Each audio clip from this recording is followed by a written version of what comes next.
So let's start by asking the big question. Why are micropayments suddenly a big deal in 2025? After all, this isn't a brand new concept. People have been talking about paying pennies for digital content, streaming payments, or tipping creators online since the early 2000s. But here's the thing, the tech, the timing, and the market forces never really lined up until now. And what we're seeing in 2025 is that micropayments aren't just a possibility anymore. They're quickly becoming a necessity. Subscription fatigue and the broken internet economy. Think about your own digital life for a second. How many subscriptions are you juggling right now?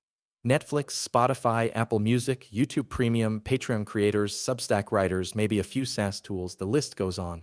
And here's the kicker. Even people who love digital content are starting to feel subscription fatigue.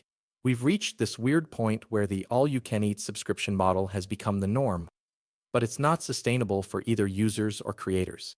Users don't want to pay $10 a month for every single service. And creators?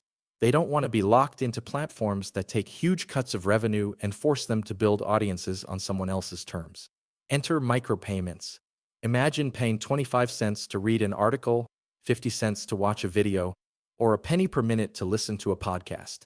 Suddenly, the barrier between user and creator melts away. You're not forced into a monthly subscription you might forget about or cancel, you just pay for what you consume. And in a world where consumers are demanding more flexibility, that's a huge shift. The problem with traditional payment rails.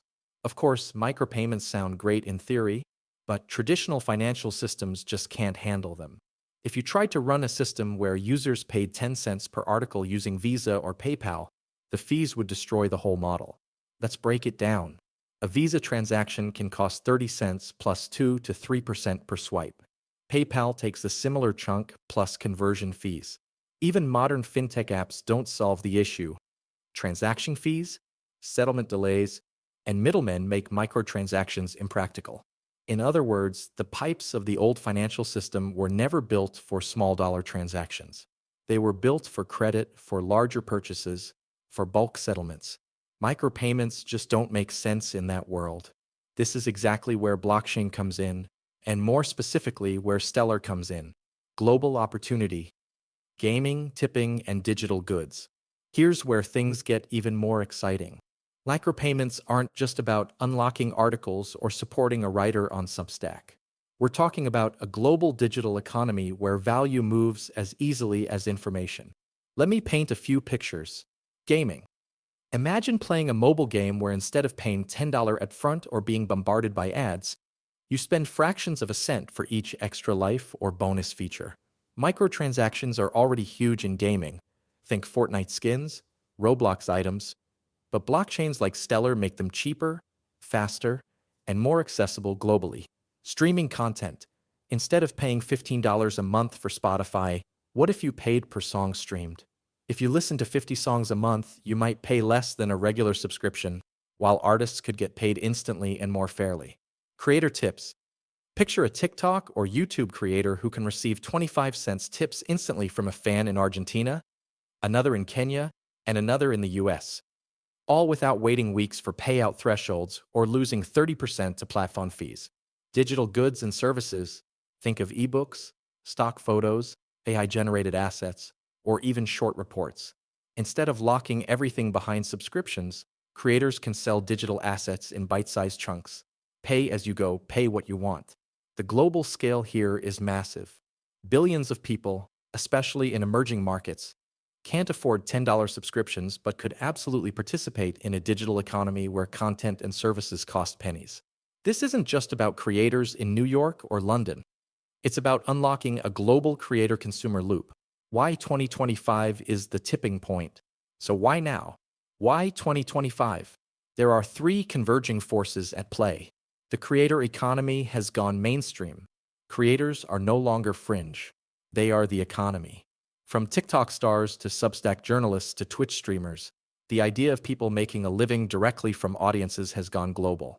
But most of them are stuck on platforms that take massive cuts and restrict payout options. They need better tools, and micropayments on blockchain are one of those tools. AI is fueling content explosion. We're living in an AI-driven content boom. Videos, blogs, audio clips, artwork. AI is making it easier than ever to produce high-quality content at scale. But here's the problem.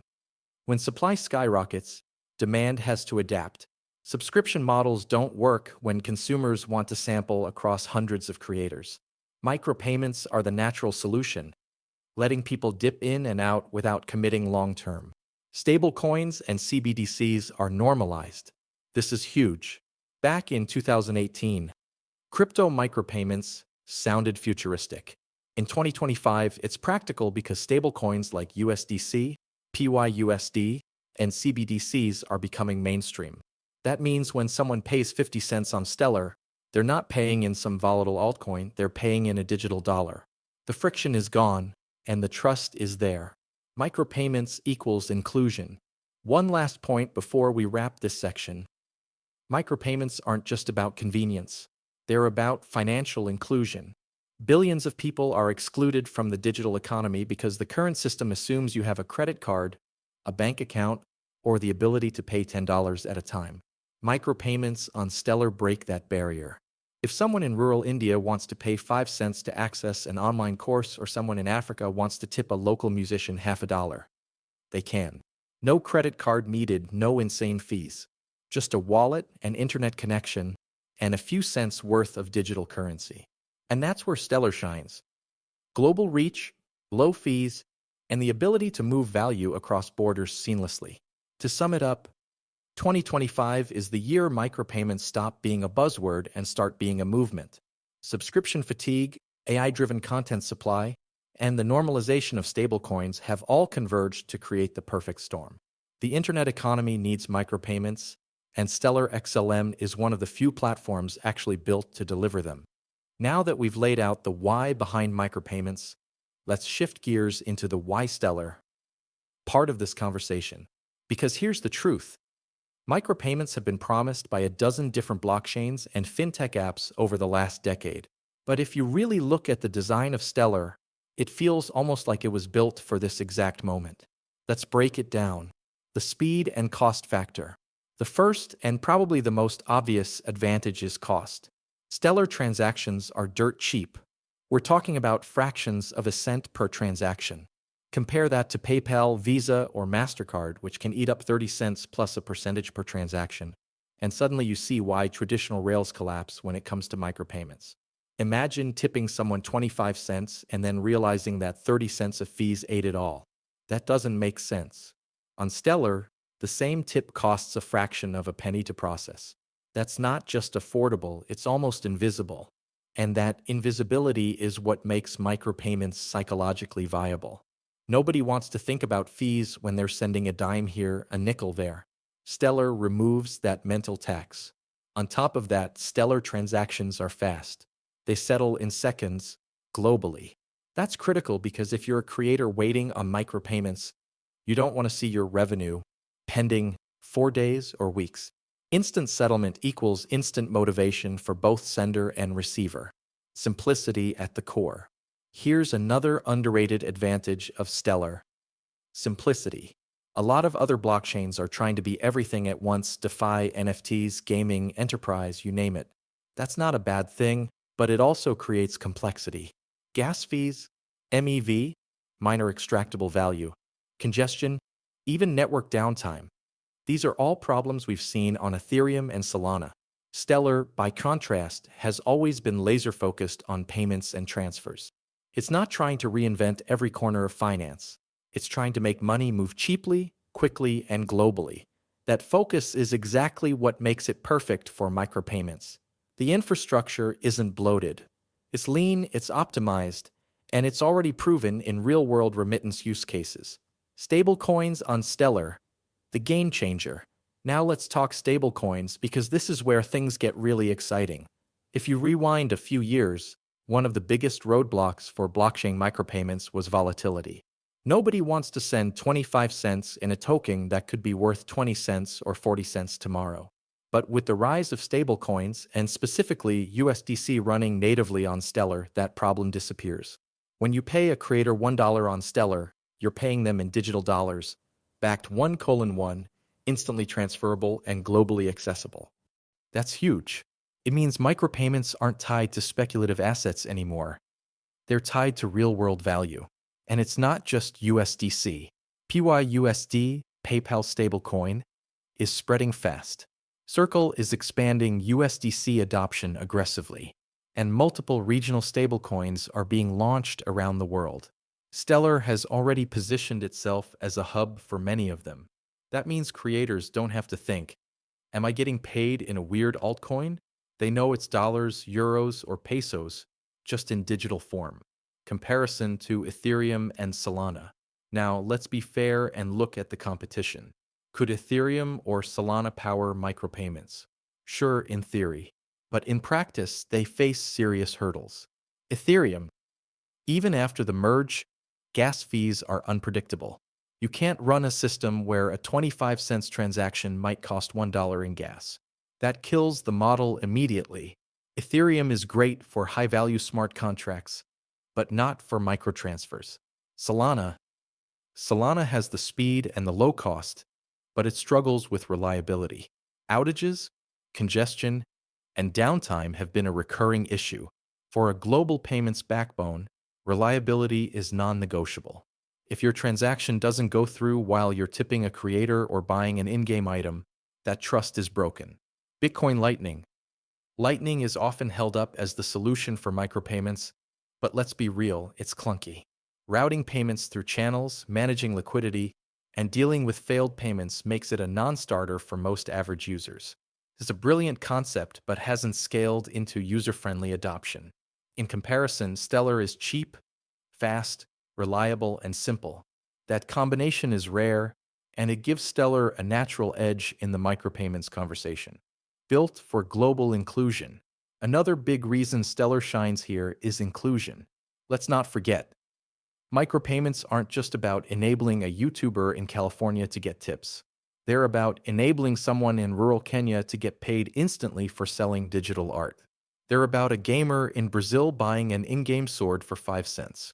They're about opening doors for billions of people who've been locked out of the global financial system. And this is where Stellar's mission overlaps perfectly with micropayments. From day one, Stellar has been about financial inclusion. It's about making money move seamlessly across borders at scale for everyone, not just the banked elite. Micropayments aren't a side feature. They're a natural extension of that mission. The psychological edge. Now here's something people don't talk about enough. Psychology. Micropayments aren't just about mechanics, they're about mindset. When fees are low and payments are instant, people are more likely to spend impulsively. That's not a bug. It's a feature. Think about tipping. If you see a creator post a great video and it costs you nothing to toss them 25 cents instantly, you'll do it. You won't think twice. But if the process involves high fees, slow settlement, or clunky UX, you won't bother. Stellar makes it effortless, and that psychological ease could drive adoption far faster than people expect. Proof in the remittance market. Finally, let's remember that Stellar isn't starting from scratch here.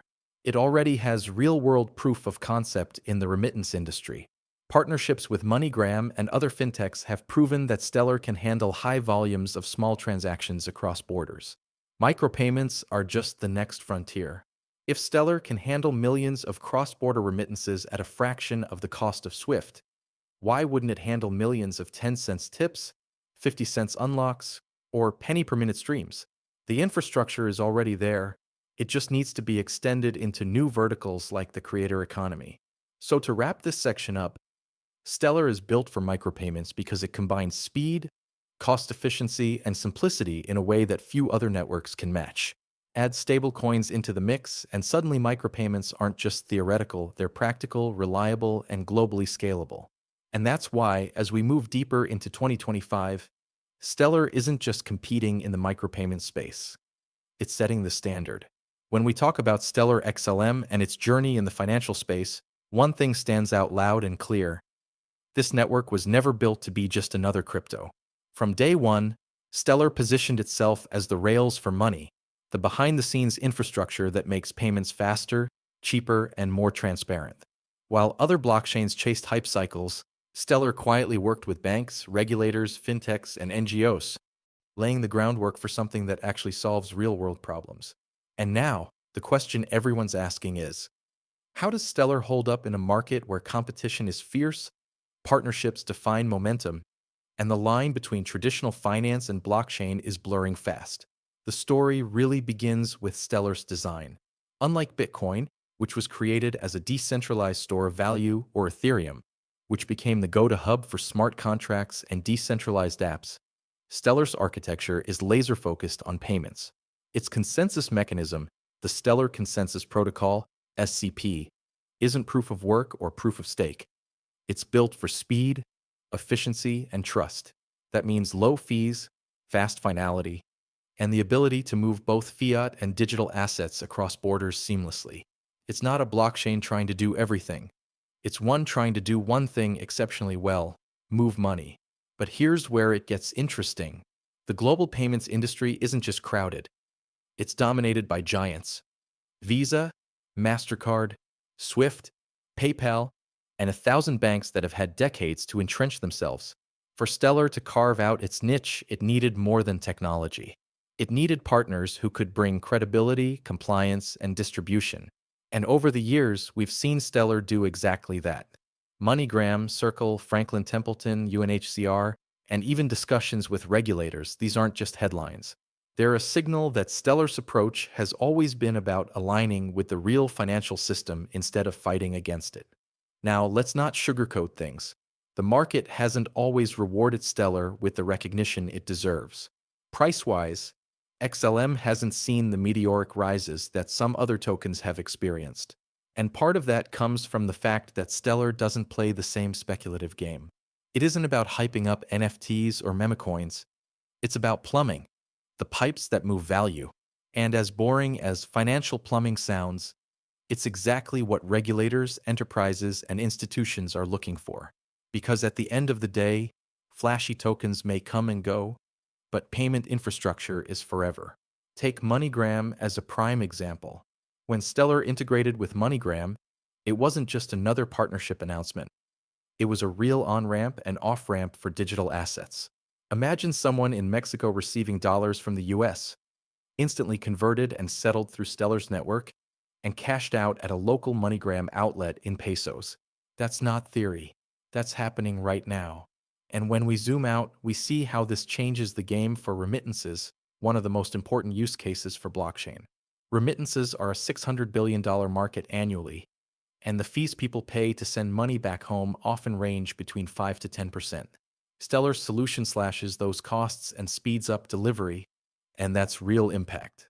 Then there's the angle of tokenization.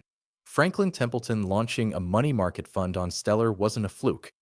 It was a sign of where things are heading.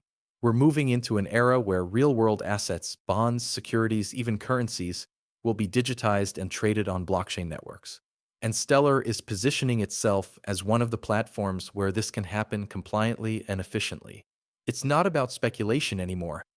It's about rebuilding the financial system with transparency and inclusivity baked in. And here's where we circle back to competition. Sure, Ethereum is the king of DeFi. Sure, Ripple has made big inroads with central banks. But Stellar is carving out its own lane. The intersection of cross-border payments, institutional adoption, and humanitarian use cases. And what's fascinating is that these aren't just use cases for crypto insiders. They're solutions that affect ordinary people. Refugees receiving aid, families sending remittances, investors accessing tokenized assets. That's not hype. That's real life. So, how should we think about Stellar going forward? It's not the network that's going to pump 100x overnight on speculation. It's the network that, over time, embeds itself so deeply into the financial system that you may not even notice when you're using it. Just like you don't think about Swift or ACH transfers when you send money, in the future, you may not realize that Stellar is powering your transactions in the background. That's the vision: quiet dominance through utility. Of course, challenges remain. Regulation is tightening, and while Stellar has always leaned into compliance, the pace of global regulatory alignment is slow. Competition isn't standing still either. Ripple, Algorand, even newer players like Hedera are fighting for the same institutional pie. And adoption, while growing, still needs to scale massively before Stellar fulfills its promise. But if we judge the network not on hype, but on fundamentals, partnerships, compliance, scalability, and real-world integration, Stellar stands out as one of the most credible blockchains in the entire space. Let's not overlook partnerships either, because this is where Stellar has really differentiated itself. A lot of crypto projects have flashy announcements that fizzle out after the hype cycle. Stellar's strategy has been different. It has gone after partners who can actually integrate its tech into the financial bloodstream. MoneyGram, Circle, Franklin Templeton, even NGOs like Mercy Corps and the UN, these are not vaporware collaborations. They're about embedding Stellar into workflows where money movement is critical. And when you step back, you start to see a network of real-world use cases forming. It's like Stellar is quietly building a spiderweb of integrations that stretch across finance, humanitarian aid, and investment. Of course, we should also talk about compliance because in today's world, blockchain without compliance is a non-starter. This is another area where Stellar has leaned in instead of shied away. By joining initiatives like the ERC 3643 Association and actively engaging regulators, Stellar has made it clear that it wants to be a compliant player in the financial system. This matters more than ever as governments around the world tighten the screws on crypto. Networks that can prove they're safe, transparent, and regulator-friendly will be the ones that survive and thrive. And Stellar is playing that long game. But here's the kicker. All of this execution adds up to a bigger story. Stellar isn't trying to be the network for everything. It's not trying to beat Ethereum at DeFi or outshine Solana on speed. It's carving out its own lane, the payments lane, the humanitarian lane, the institutional adoption lane. And that's a smart strategy, because in crypto, the projects that try to do everything often end up doing nothing well. Stellar's focus has kept it disciplined, and that's why we're seeing real traction instead of empty promises. Does that mean everything is perfect? Not at all. Stellar still faces challenges in terms of awareness, both among crypto investors and the general public. Its token, XLM, doesn't always get the market love that more speculative projects attract. And scaling adoption from a few high-profile partnerships to global ubiquity is no small task. But if you measure Stellar not by noise but by execution, the progress is undeniable. It's building infrastructure that solves problems people actually have, and that's the kind of progress that lasts. When you zoom out and look at everything we've covered, the big picture is actually simple. Stellar is quietly positioning itself as the rails for value exchange in an increasingly digital, creator-driven world. The buzzword is micropayments, but the reality is much bigger than that. It's not just about tossing a dollar tip on a live stream. It's about creating an entirely new economic layer where every interaction online can carry value.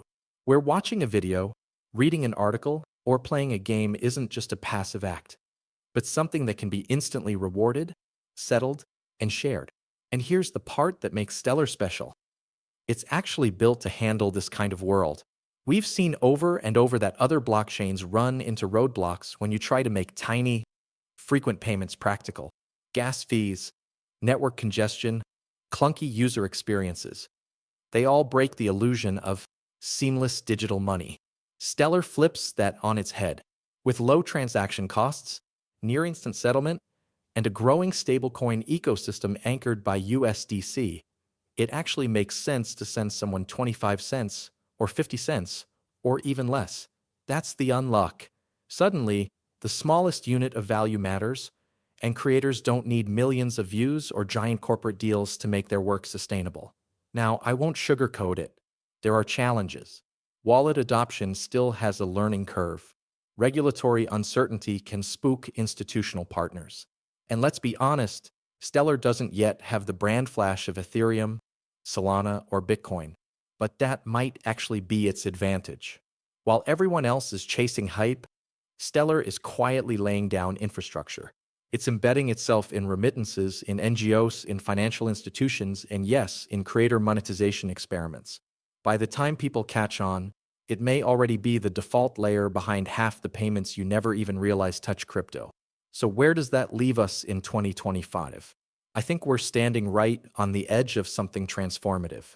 The same way the internet reshaped publishing, the same way streaming reshaped entertainment, micropayments could reshape how creators and audiences connect. And Stellar is one of the only networks truly positioned to make that shift real. Here's my call to you. Don't just watch this from the sidelines. If you're a creator, experiment with these tools. If you're a builder, think about how you can plug Stellar into platforms where micro-value exchange makes sense. And if you're an investor, don't underestimate how big this lane could become for XLM. It's not hype, it's not vaporware. It's a clear, practical path to adoption. Stellar isn't trying to be everything, it's trying to be useful. And in a world that's drowning in noise, that focus could be its greatest strength. So let's keep watching, keep experimenting, and keep the conversation alive. Because if Stellar pulls this off, it won't just be another blockchain success story. It'll be the invisible engine driving the creator economy of the future.